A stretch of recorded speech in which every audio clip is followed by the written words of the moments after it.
Ava Wilson shot the video on a Tuesday late.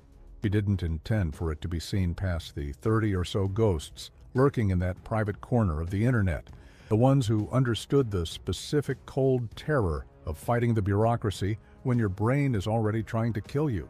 The phone screen was cracked, throwing a faint greenish hue over everything, including her face. She wasn't sobbing for the camera. This wasn't a performance. This was the quiet, metallic taste of panic captured in 90 seconds of shaky footage. She was 19, stuck in a transitional housing unit somewhere outside of Portland, Oregon, and the system had just hung up on her for the third time that week. The audio was mostly silent, muted on the phone, but if you listened close, the tinny, awful drone of state-mandated hold music bled through the mic, a synthetic version of Greensleeves, probably. She didn't say anything. She just held the phone up, showing the dark circles under her eyes, the exhaustion that went deeper than sleep deprivation. The caption was simple: Day 17, still waiting. Ashley Davis saw it at 2:17 a.m. in Scottsdale, Arizona. Ashley was trapped in the kind of perfect, sterile existence that only high-end custom-built subdivisions can manufacture. The air was too dry, the pool too blue. Her husband Greg was traveling, selling solar power arrays to municipalities. She was technically happy. She had the security, the quiet, the 2.5 kids, one in college, one still in high school. But the house was enormous, and the silence in the kitchen, tiled with Italian marble, was so total it felt like pressure.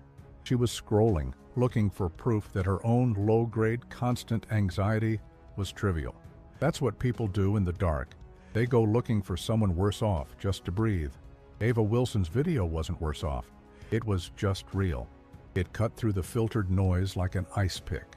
Ashley wasn't a doctor, a social worker, or a trained professional in anything, except maybe managing a massive household budget. She was a mother who remembered what it felt like to be 19 and completely invisible. She watched the video 3 times. The last time, she pressed her thumb to the screen right over Ava's forehead just to feel some connection. She didn't comment, "Hang in there." She didn't offer a generic prayer emoji. Those things were useless, oxygen to the fire. Ashley did what most people never do. She found the actual physical location of the transitional housing unit. It took 30 minutes of frantic searching through Ava's vague profile data and cross-referencing public records about nonprofit housing in the 503 area code. At 3:05 a.m., she was wide awake, staring at the ceiling of her million-dollar bedroom. The system had failed Ava. The hotlines were backed up, the waiting lists were months long, and the local resources were drowning. This wasn't a failure of money. This was a failure of immediate human connection. Ashley got out of bed, went to her home office, and pulled up her bank account. She had a personal savings account, the Rainy Day Fund, about $37,000, mostly left over from a minor inheritance from her grandmother. Money she had planned to use for a kitchen renovation. She didn't hesitate. She didn't call Greg. She didn't consult a financial advisor. The action felt less like charity and more like triage. She found the address of the transitional facility. She Googled the closest extended stay hotel. Then she called an Uber driver in Portland. It was 6 a.m. there, and offered him a ridiculous amount of money, $500 cash, to go to the transitional housing unit, ask for Ava Wilson, and hand her a key card and an envelope. The envelope contained 2 things: a note and $5,000 in $100 bills wired to the driver earlier that morning via a cash app. The note was scrawled on a blank sheet of expensive stationery Ashley kept in her desk. It didn't have her name, address, or phone number. It read, "Go to the Econo Lodge on 82nd Avenue, room 312. The key is attached. Stay there for 3 days. Turn off the phone. Do not talk to anyone. Just rest. We will figure out the next step on Friday."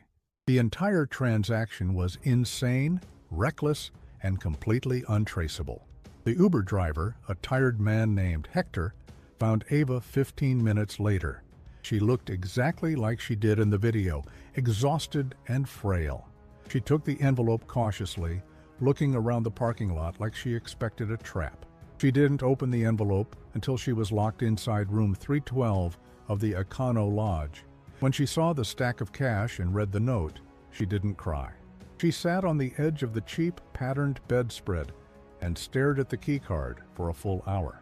It was the first time in months she hadn't been actively fighting for survival. It felt like being untethered in space.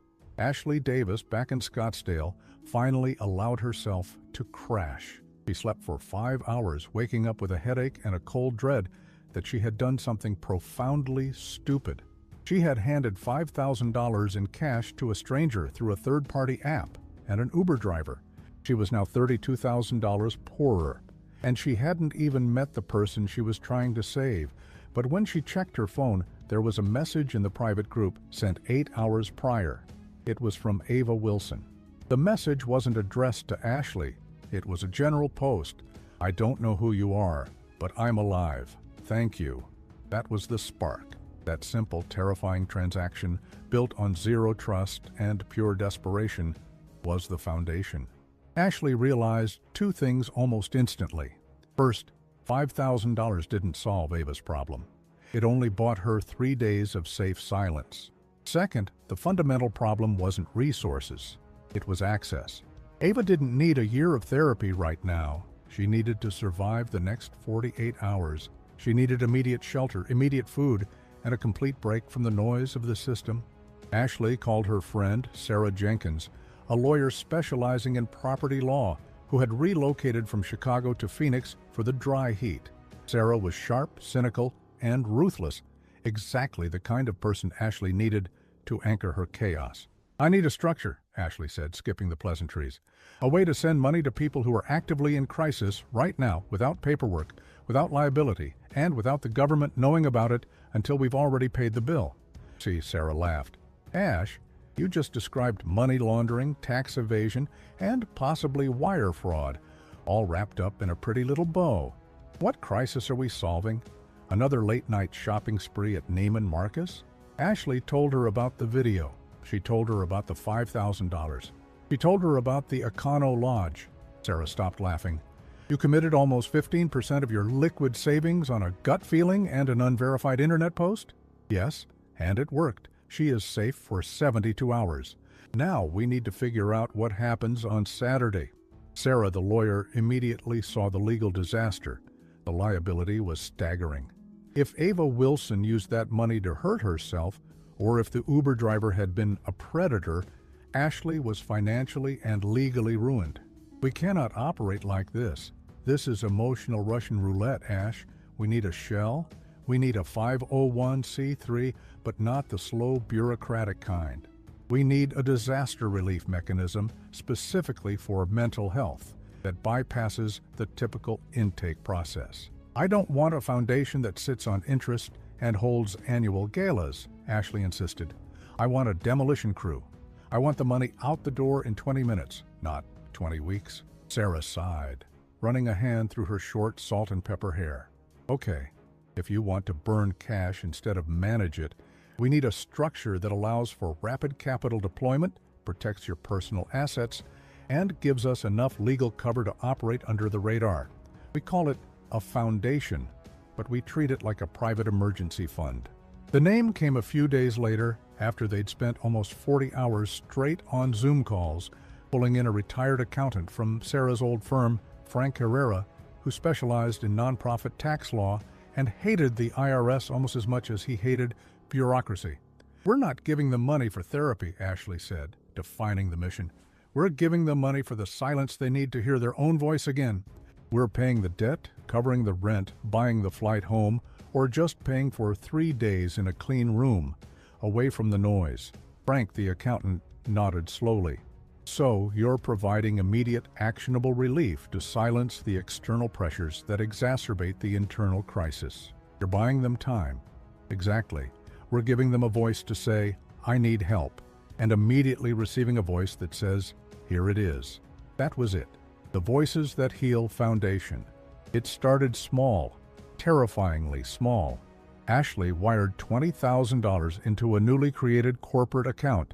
Sarah and Frank worked to build the legal scaffolding, a fast, lean nonprofit charter filed in Delaware, designed to minimize transparency in the initial phase, focusing on rapid response grants rather than traditional program funding. Ashley liquidated a few small stock holdings, pulling out another $50,000. Greg, her husband, finally returned from his trip. She sat him down in the vast, silent living room. "I started something," she told him. Greg was a decent, if somewhat oblivious man. He understood spreadsheets and quarterly earnings, not spontaneous acts of financial reckless abandon. "A foundation? That's great, Ash. Which board did you join? We can use the tax write-offs." "It's not for tax write-offs. I'm giving away the principal, Greg. I spent $5,000 on a girl I saw crying on the internet." She explained the situation, expecting him to panic about the money. He didn't. He panicked about the liability.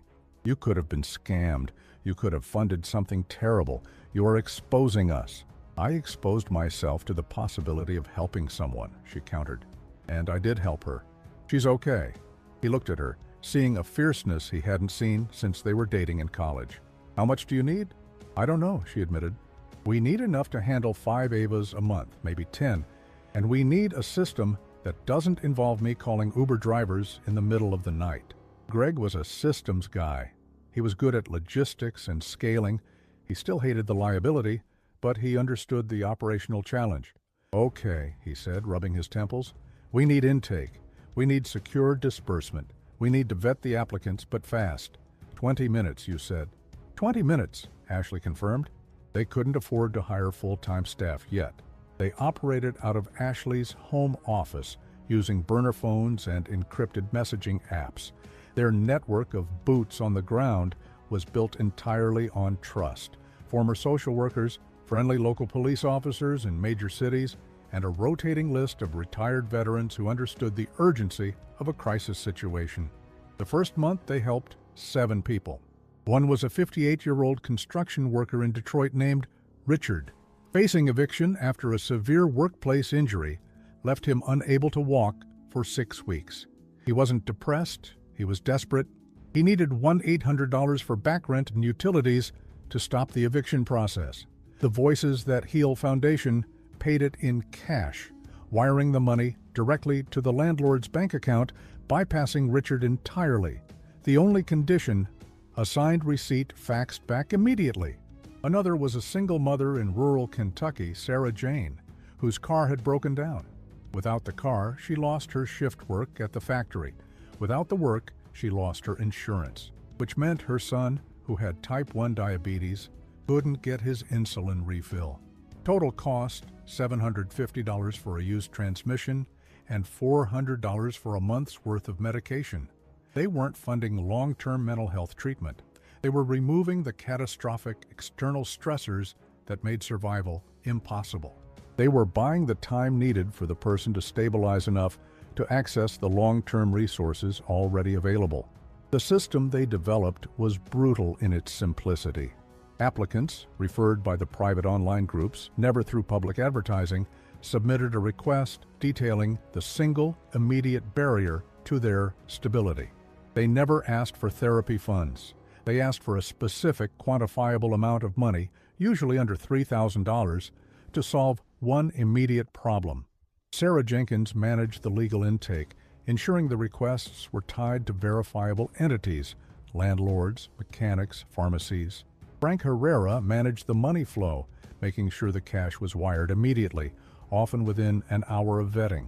Ashley managed the intake, the emotional component. She was the one who read the stories.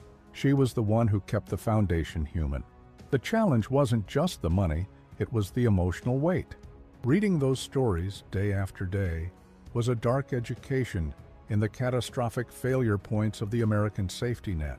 People weren't failing because they were weak.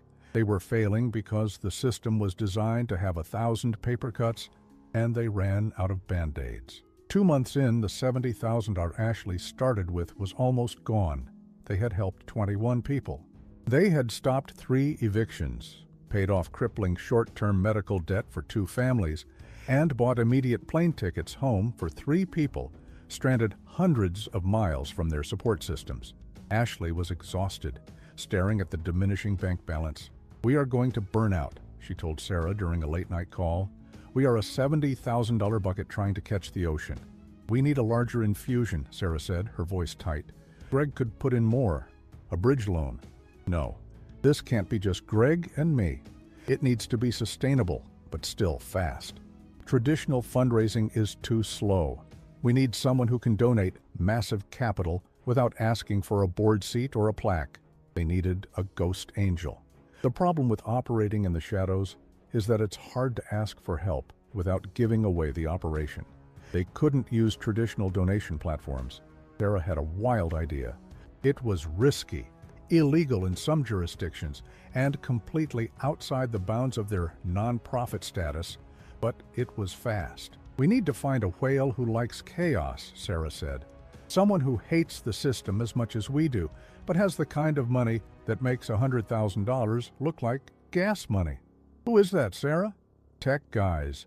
Old money that got bored, or," Sarah paused, letting the implication hang, "people who made their money so fast they haven't figured out how to spend it ethically yet."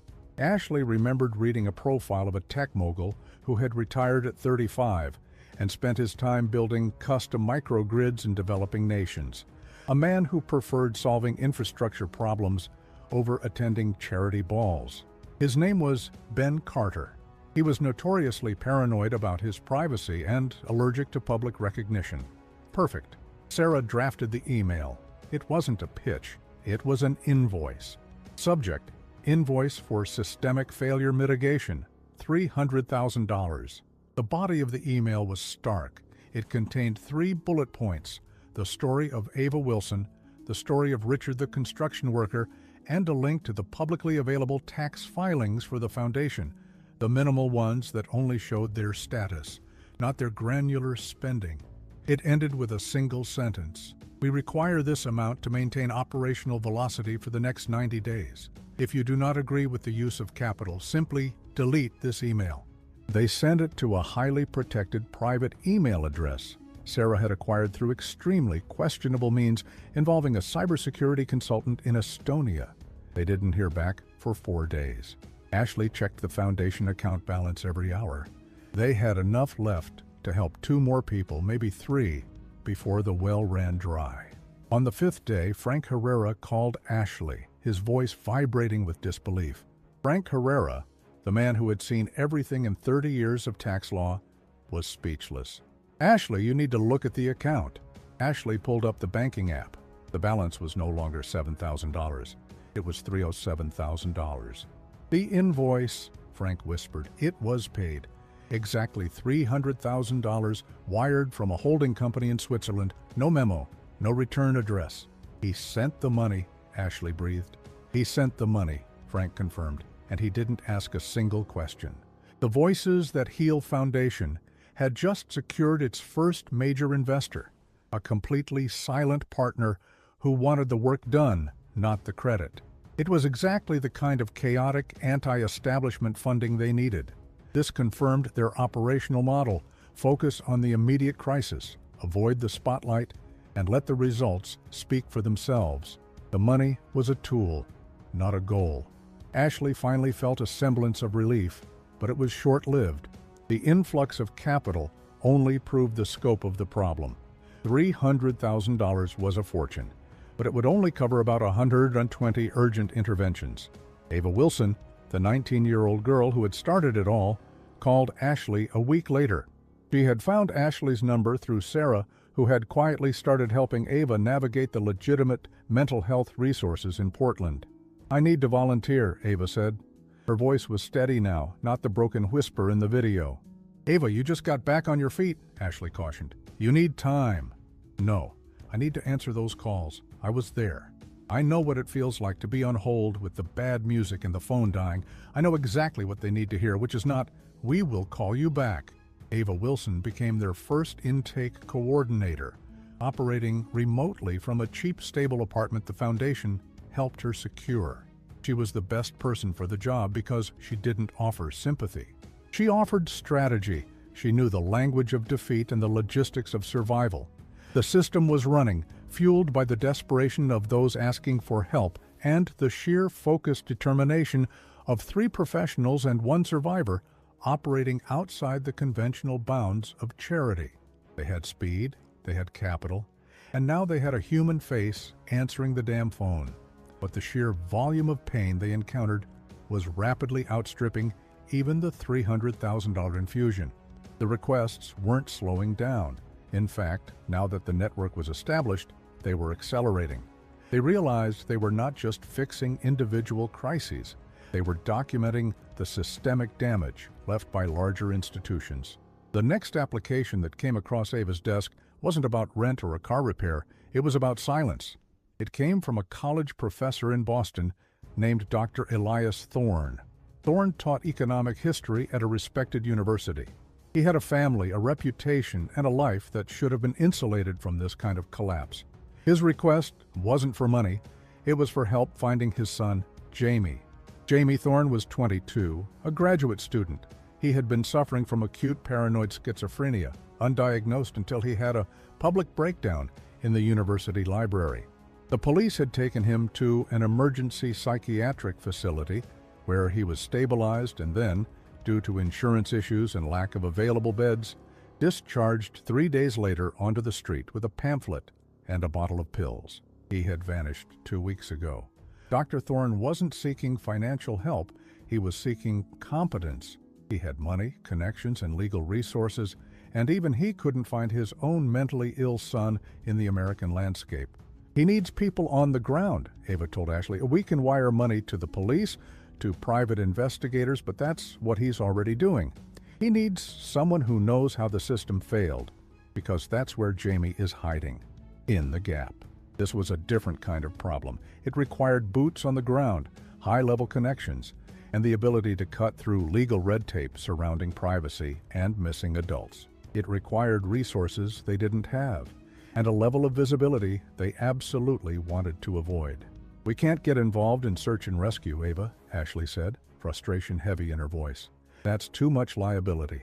We're about immediate financial relief. He's asking for a voice, Ava insisted. His voice is too loud, too educated. He's a professor. When he calls, the system gives him forms. If we call, we can approach it from the angle of, we know you screwed up the discharge. We can rattle cages. Ashley knew Ava was right. The professor's despair was just as raw as a minimum wage worker facing eviction. The system failed everyone equally, just at different price points. They needed someone who could navigate the administrative underworld of Boston, someone who was comfortable asking questions that insurance companies and police departments didn't want to answer. Sarah Jenkins, the lawyer, had one name, a former investigator she worked with back in her Chicago days, a man who specialized in finding things people wanted to keep hidden. His name was Leo Vance. He was expensive, borderline unethical, and utterly effective. Ashley called him the next day. She explained the foundation, briefly, vaguely, and the situation with Jamie Thorne.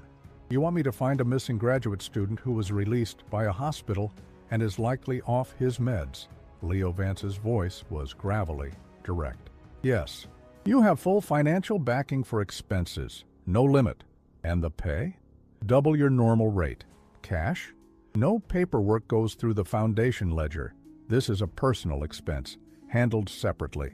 Leo laughed, a dry, short sound. Cash, no paperwork. You people are my favorite kind of client.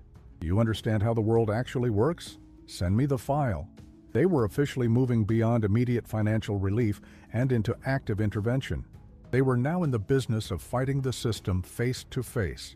This required a level of capital they didn't yet possess, and the single anonymous $300,000 wire wasn't going to cut it. They needed a strategic partner, someone with the kind of financial gravity that made institutions flinch. Ashley remembered reading a profile in Forbes months ago about the richest athlete in the world, Corey Jackson. He had just signed a massive, history-making contract and was, inexplicably, using his money to buy up and demolish predatory businesses in impoverished neighborhoods. He wasn't doing charity. He was waging economic war.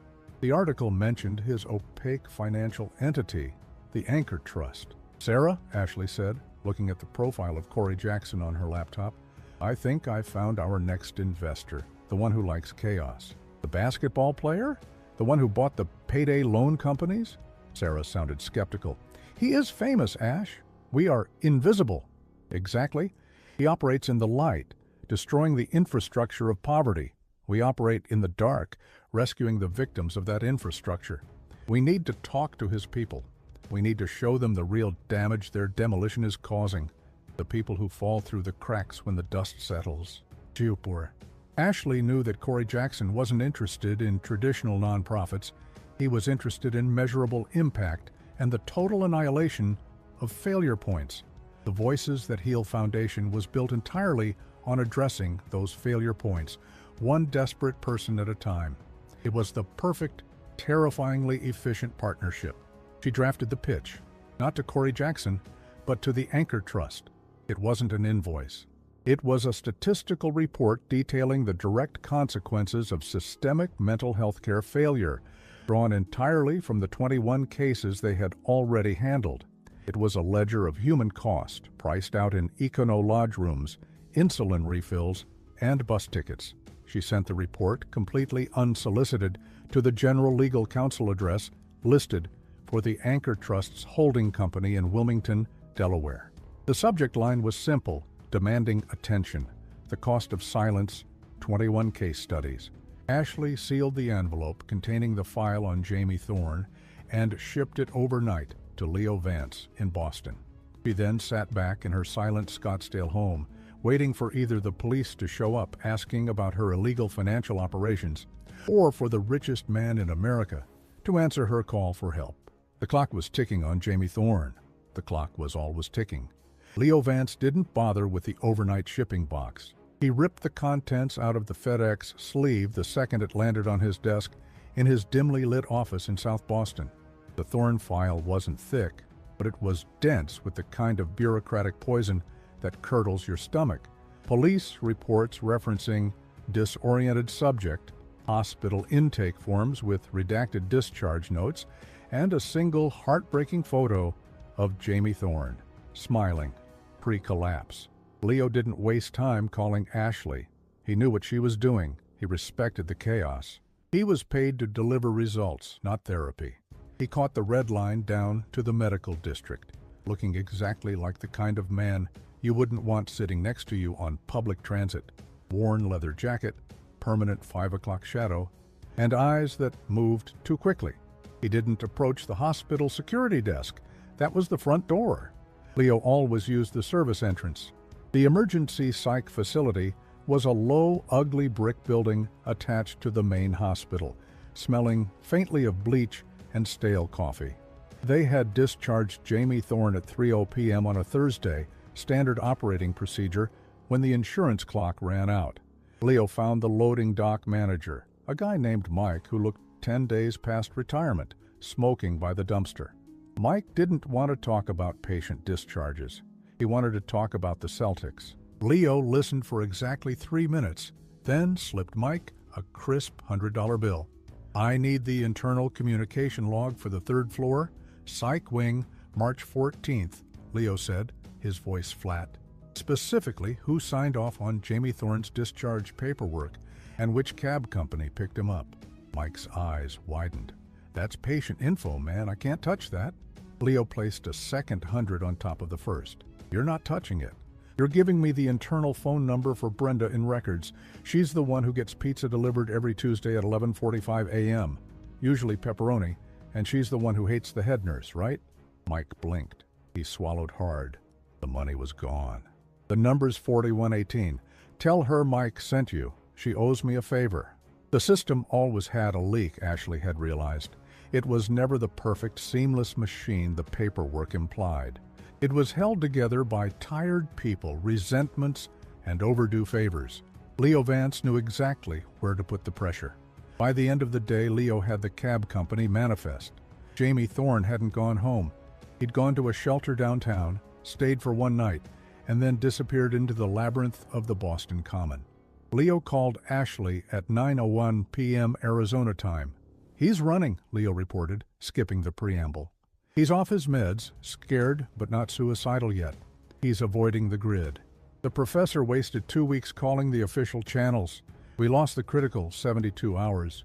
Can you find him?" Ashley asked, standing in her spotless kitchen, feeling the weight of the marble floor beneath her feet. I can find the trail, but I need money deployed fast. Not for me, for the network. Shelter managers, street outreach teams, they need cash to incentivize information. Nobody talks for free when they're worried about their next meal. Done, Ashley said. How much? And where? $2,000. Wire it to a prepaid debit card I'll pick up at the 7-Eleven on Tremont Street. Now, I need to be walking into the shelter before they close. Ashley hung up, went to her home office, and initiated the transfer. Frank Herrera, the retired accountant, had set up a complex web of rapid disbursement accounts that allowed for immediate small-scale cash deployment, virtually untraceable back to the Foundation's main ledger. It was financial sleight of hand, the kind of structure that would give the IRS auditor a heart attack. This was the new reality. They weren't just paying bills, they were funding active, localized intelligence operations. Meanwhile, back in Scottsdale, Ava Wilson was sinking under the weight of the intake queue. The initial 21 cases were a trickle compared to the flood. The private internet groups they used for referrals were buzzing. People knew the Voices That Heal Foundation was real, that they were fast, and that they didn't ask for documentation of your trauma, just documentation of your bill. Ashley, we have 47 active applications, Ava reported the next morning, her voice strained, and 5 of them are level red. Eviction in the next 48 hours. We can fund maybe 2. We need more than the $300,000, and we need it yesterday. The anonymous wire from Ben Carter was a lifeline, but it wasn't scalable. They needed institutional weight, but without the institutional control. They needed Corey Jackson. Ashley had sent the statistical report to the Anchor Trust a week ago. Silence. The legal department in Wilmington, Delaware, was a fortress. She knew the report hadn't made it past the initial screening lawyer, some junior associate paid to filter out every unsolicited pitch. We need to bypass the moat, Ashley told Sarah Jenkins. We need to hit the personal connection. That's impossible, Sarah argued. Corey Jackson is surrounded by 6 layers of paranoid security. You can't cold call the richest athlete in the world. I don't need to cold call him. I need to cold call the person he actually listens to, Ashley insisted. He spent the next 2 days digging, not into Jackson's business dealings, but into his personal narrative. Forbes and Wall Street Journal profiles were useless. She needed the human data. She found an obscure podcast interview he did 5 years ago, before he hit peak fame, where he talked about his early struggles. He mentioned his high school basketball coach, a man named Coach Miller, who had bailed him out of a near-disastrous juvenile arrest when he was 16. Miller hadn't given him money for college. He had paid off a specific, immediate debt, a fine for property damage, that would have ruined Jackson's eligibility. It was an immediate, targeted intervention. It was an Econo-Lodge moment. Ashley found Coach Miller. He was retired, living in a quiet suburb outside of Sacramento, coaching youth leagues part-time. She didn't call him to ask for a favor. She called him to tell him a story. Coach Miller, she said, cutting straight to the point. My name is Ashley Davis. I run a Rapid Response Foundation. I'm calling you because you saved Corey Jackson's life when he was 16, not with mentoring, but with immediate cash intervention to remove a failure point. Miller was quiet on the line. Who is this? How did you get my number? It doesn't matter, Ashley pressed. What matters is we need $10 million to stop the hemorrhaging of people like the 16-year-old Corey Jackson, who are about to lose everything over $200 they don't have. Your intervention worked because it was fast. We are the systemized version of that rapid response. She then told him quickly, without emotion, the story of Ava Wilson. She detailed the Jamie Thorne case and the need for Leo Vance's immediate funding. She spoke the language of logistics and desperation.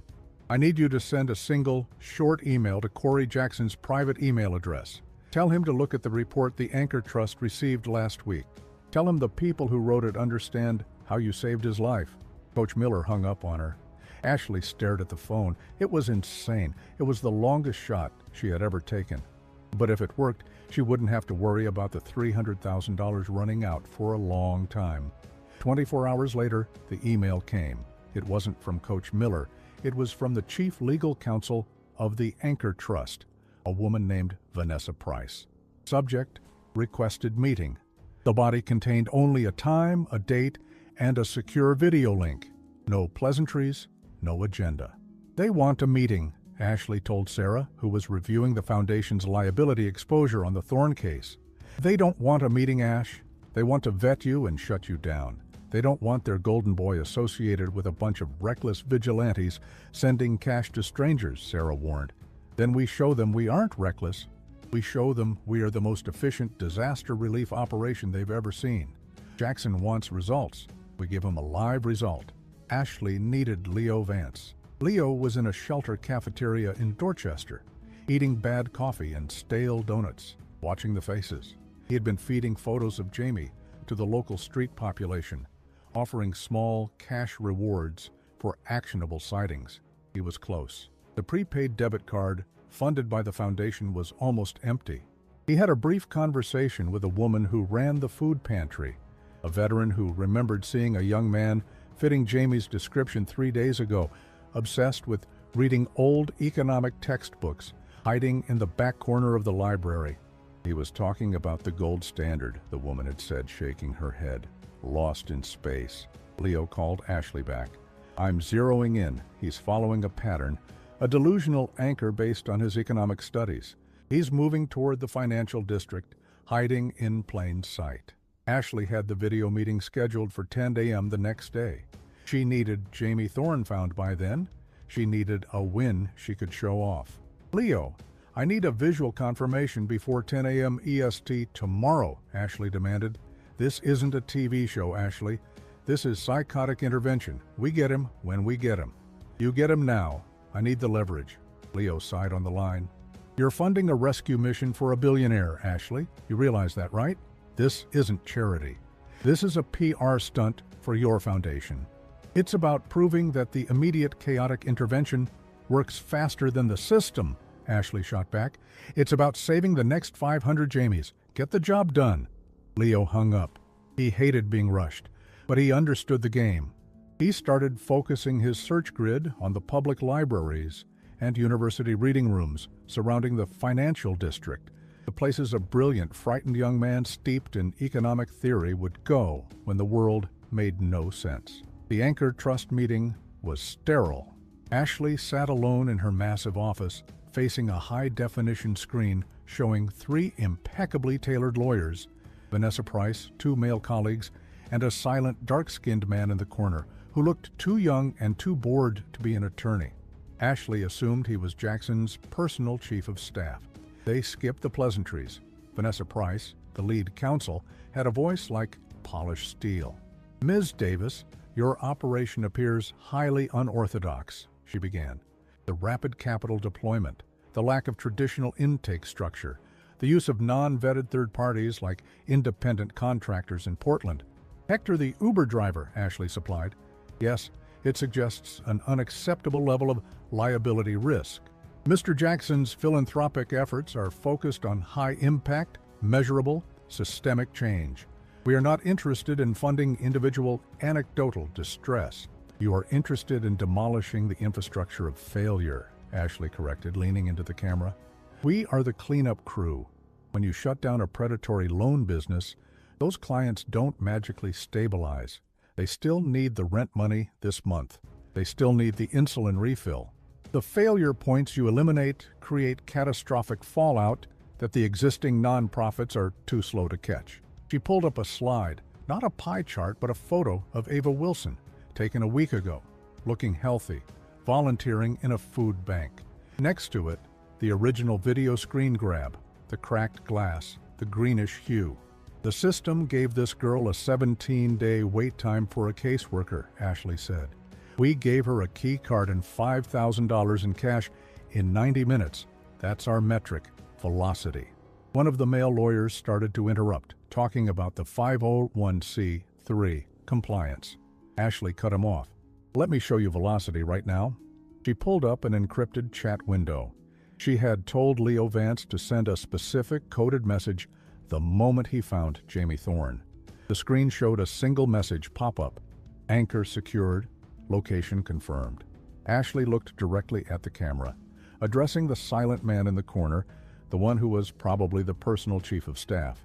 5 weeks ago, Dr.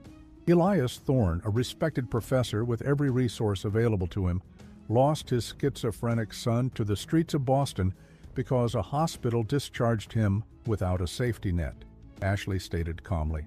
This morning, the Voices That Heal Foundation deployed an investigator funded instantly by private capital who located Jamie Thorne in the Boston Public Library, alive, off his medication, but safe. We didn't waste time on jurisdiction or forms. We spent $4,000 on immediate intel and human leverage. She paused, letting the silence of the high-stakes Zoom call stretch out. Dr. Thorne had all the money in the world and he couldn't get the job done. We did it in 48 hours.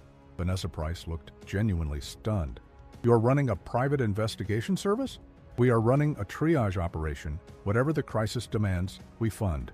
If it's rent, we wire the landlord. If it's a search party, we pay the investigator. Our goal is silence, safety, and stability, delivered faster than the internal crisis can escalate. The silent man in the corner finally spoke. His voice was deep, unexpected. What happens now with the young man? We are paying for a secure private stabilization facility for 72 hours, a clean, non-hospital environment to get him remedicated and in contact with his father. We pay the bill immediately. We bypass the insurance delay. We buy the time Dr. Thorne needs to navigate the legitimate long-term care system. The silent man nodded slowly. He looked at Vanessa Price. The velocity is impressive, Vanessa. It fills the gap. Ashley knew she had won. Corey Jackson wasn't interested in traditional charity overhead. He was interested in operational efficiency and targeted destruction of institutional failure. We project a need for $10 million to establish satellite response centers in 5 major metropolitan areas, Ashley continued, pressing the advantage.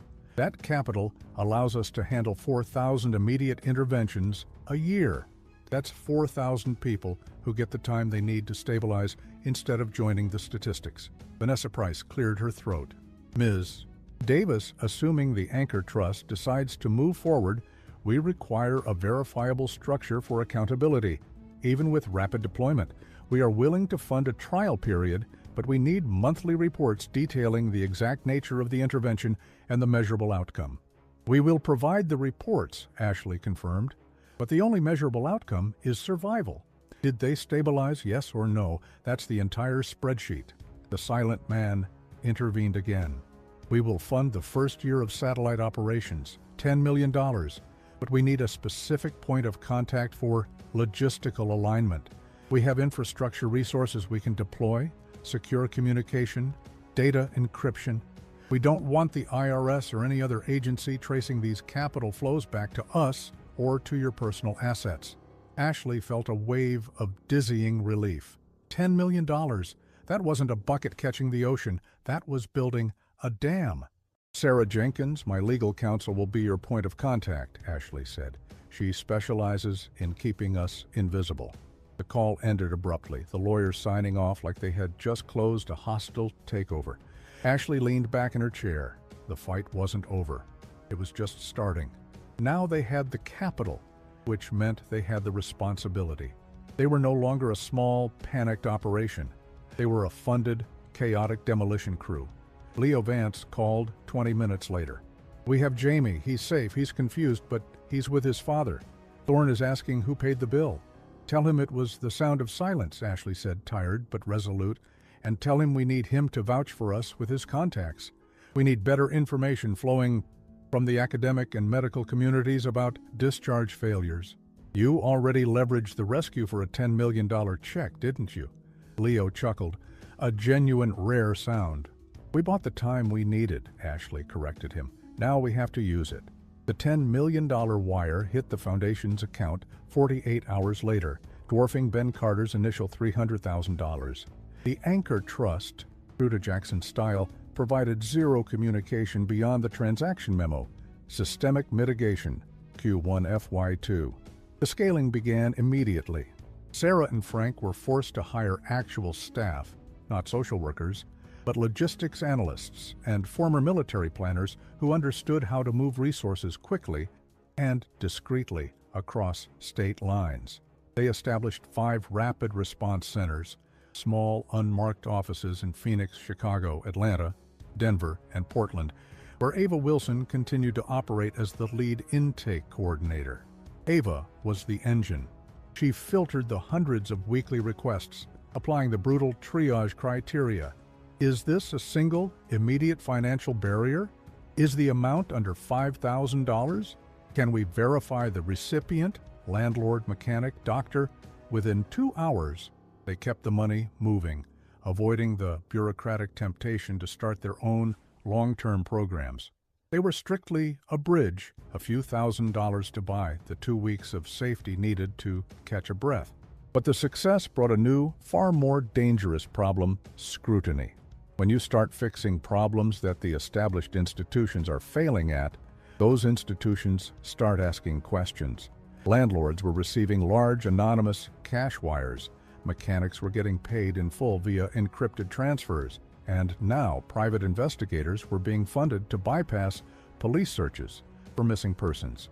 The local media in Boston finally caught wind of the Jamie Thorne rescue. Dr. Elias Thorne, overwhelmed with gratitude, gave a brief, emotional interview to the Boston Globe, praising an unnamed private humanitarian fund that had saved his son when the system gave up.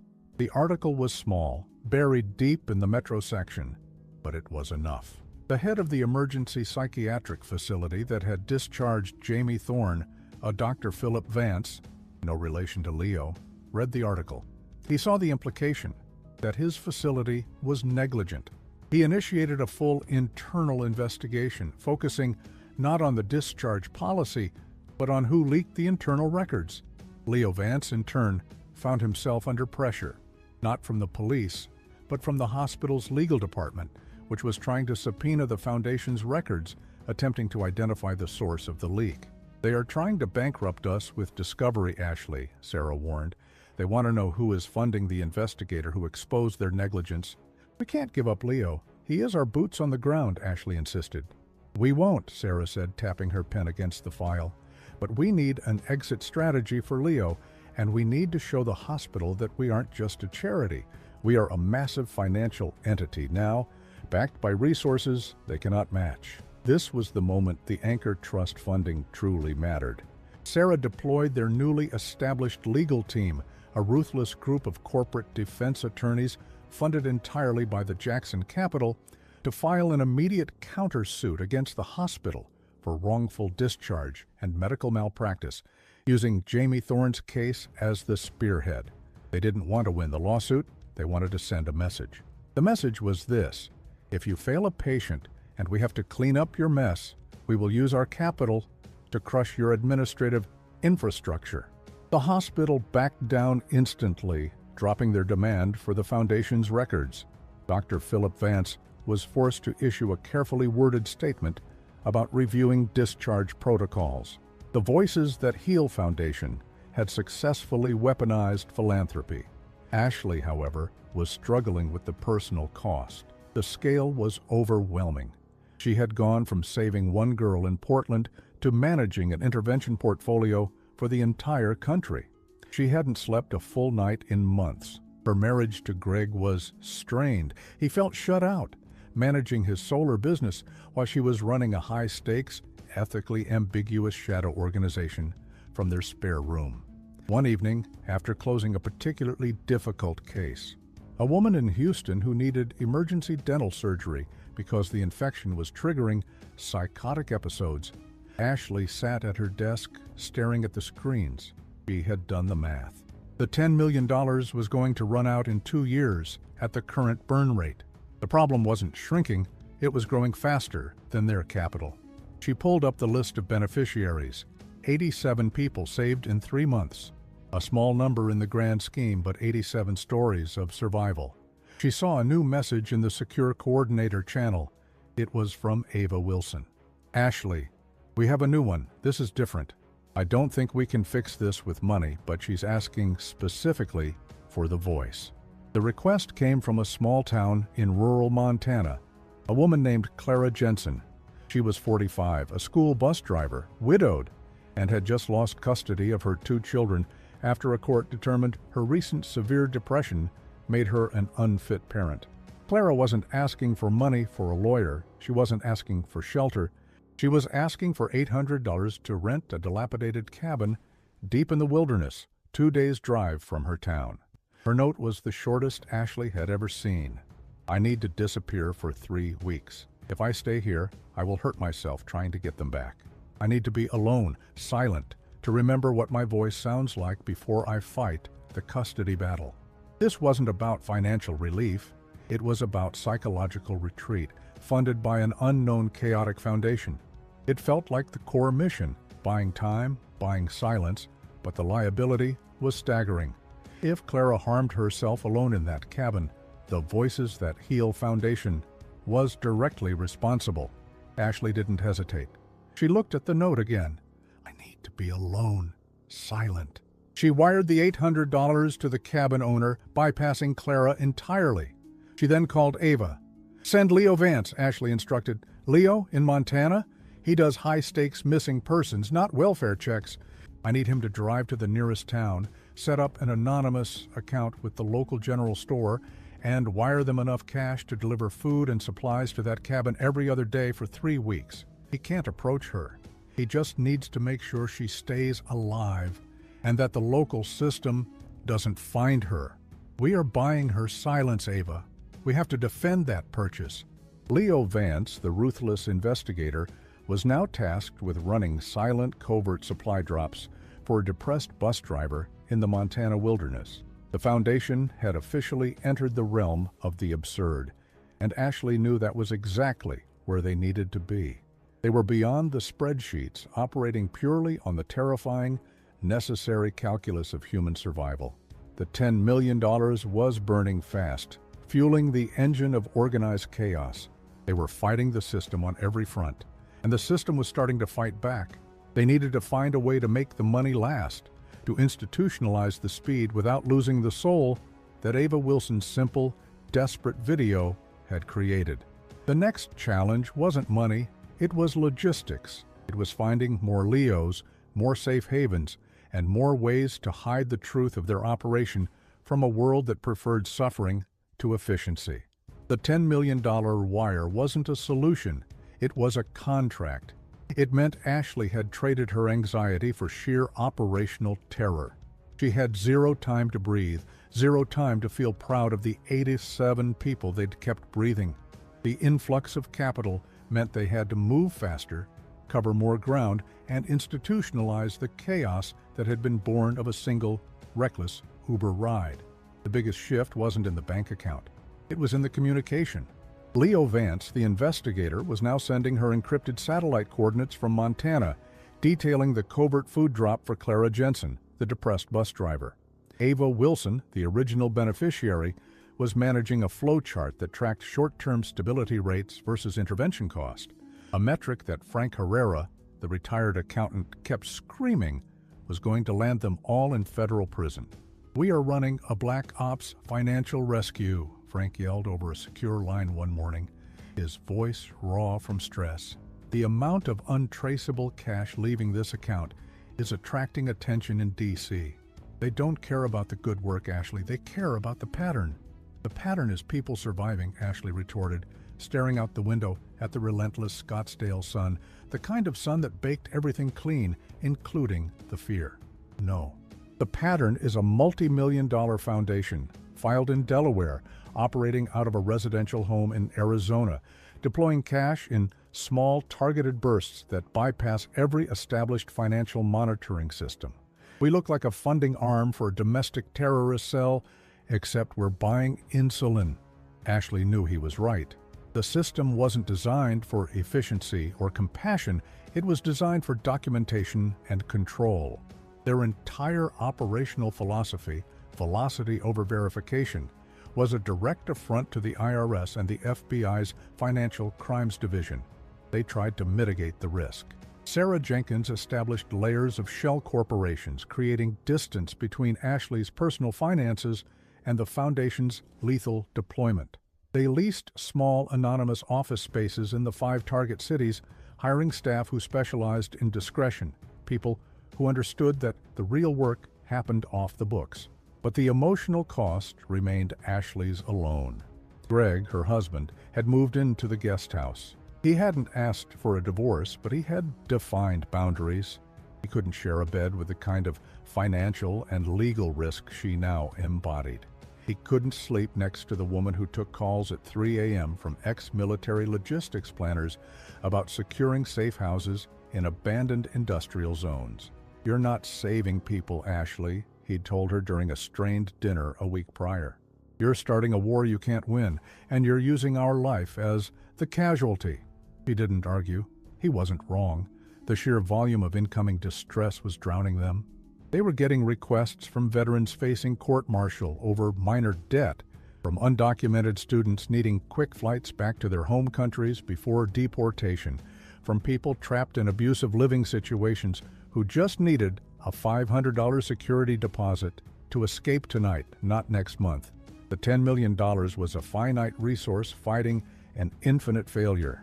Ashley sat at her desk reviewing the Q2 burn rate. It was up 18%. They were funding 150 interventions a month now. She was running on coffee and the metallic edge of necessity. She pulled up the secure chat with Ava Wilson. "We need to slow down, Ava. We need to focus on the highest impact areas. We can't pay every bill." Ava's response was immediate and unforgiving. "Tell that to the 19-year-old girl in Chicago who just lost her financial aid because her mother died, and she missed the deadline to file the death certificate. One $200 fixes it, Ashley. Tomorrow morning, she's out of school. That's a 50-year failure point we can erase for $1,200. Ashley slammed her hand down on the marble desk. The friction was constant. Ava was the human cost. Ashley was the accountant of chaos. "Frank," Ashley called him, "we need to find the next whale. We need $20 million minimum. We need to go bigger, faster. We go bigger, we attract the kind of attention that shuts us down permanently," Frank warned. "The anonymity is the only thing protecting the foundation. We are the ghost that pays the bills. Ghosts don't do massive fundraising rounds." The pressure intensified 2 days later, not from the IRS, but from the hospital in Boston. The one Sarah had crushed with the countersuit over Jamie Thorne. They weren't fighting VTHF legally anymore. They were fighting dirty. A local Boston news crew ran an investigative piece about the mysterious disappearance of Dr. Philip Vance, the head of the psych unit. The article suggested Dr. Vance was harassed and threatened by a shadow organization with unlimited resources after a public relations incident. The article didn't mention the foundation, but it mentioned Dr. Elias Thorne's gratitude for the unnamed rescuers. It was a smear campaign designed to generate negative press, and it worked. Within hours, Ashley received a call from Vanessa Price, the lead counsel for the Anchor Trust. Her voice was colder than ever. "Ms. Davis, we agreed to fund systemic mitigation, not engage in black market tactics that attract unwanted media scrutiny. This foundation is now a liability risk. We are reviewing the terms of the remaining capital allocation." The threat was clear. Jackson's money could vanish as quickly as it arrived. Ashley felt the rage of being judged by the very people whose money she was leveraging to fix problems they ignored. "Tell Mr. Jackson that if he wants to fix the system, he needs to understand that the system fights back," Ashley snapped. "We aren't running a petting zoo, Vanessa. We are fighting negligence with cash. If he pulls the funding, those 150 people a month go back to the street." She hung up before Vanessa could reply. She was tired of asking permission. She immediately called Leo Vance. "I need you to find out who fed that story to the Boston news crew. I want names, emails, and bank accounts. If they want to play dirty, we play dirty." "That's high-level corporate espionage, Ashley. That's a different pay scale," Leo said, enjoying the escalation. "I don't care about the pay scale. I care about the velocity. Get it done. We need to prove to the Anchor Trust that we can defend the Capitol." The foundation was now running defense and offense simultaneously. It was a terrifying, exhilarating spiral. Ashley felt the transformation complete. She was no longer the suburban mother looking for validation. She was the commander of a private financial warfare unit. That night, the arid heat of Scottsdale finally broke.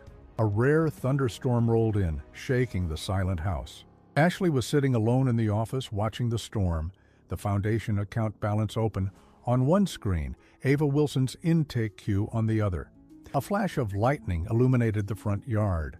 When the thunder hit, she almost missed the sound of the car door slamming shut, not on the main driveway, but down the street. It was too quiet, too deliberate for the neighborhood. Ashley froze. She hit the kill switch on her laptop, the protocol Frank had insisted on, wiping all non-essential data in under 3 seconds. The next sound was the chime of her doorbell. Not the aggressive, demanding ring of a solicitor, but a single, polite chime. Ashley walked through the vast, tiled living room, past the Italian marble toward the front door. She didn't turn on any lights. Through the smoked glass panel, she could see 2 figures standing outside. They were tall, dark silhouettes against the rain-slicked pavement. They weren't wearing uniforms, but they had the unmistakable bearing of official scrutiny.